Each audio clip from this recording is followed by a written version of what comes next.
There are a few different variations on how to do a bridge depending on what muscle groups you're trying to work.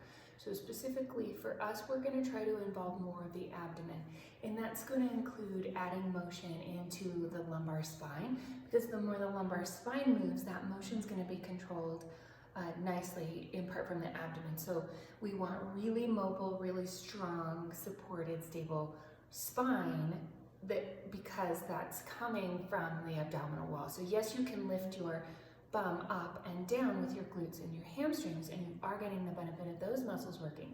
But if you're going to be lifting up and down, you might as well add some spinal motion to get some mobility and the strength in the spine and the abdomen as well.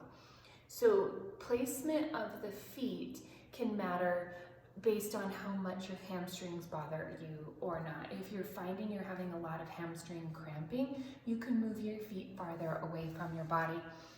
But to start out with, try to put them somewhere in the mid-range. And when you start, we start in neutral, which means that your hands are fairly flat.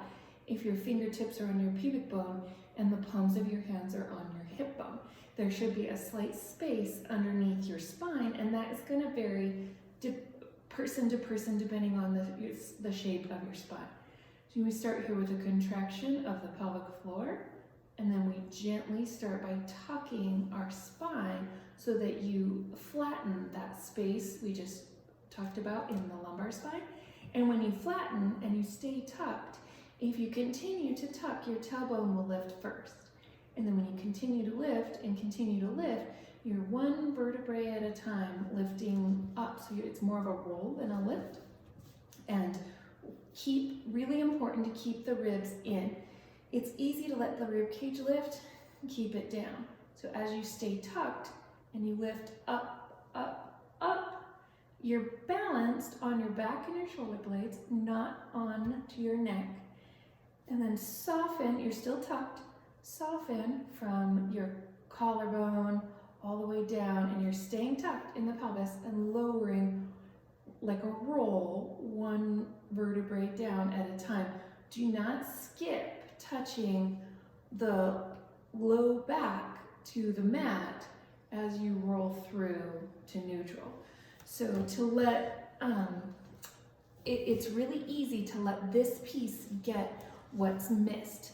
So make sure that low back touches as you roll up and you roll down, because this is going to be that control of the low belly that everybody has a hard time strengthening really easily.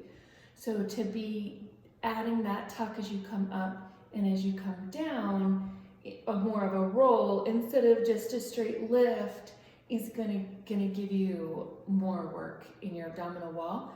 And you need to go slowly enough that you're taking the time to go over any tight points of the spine that you have.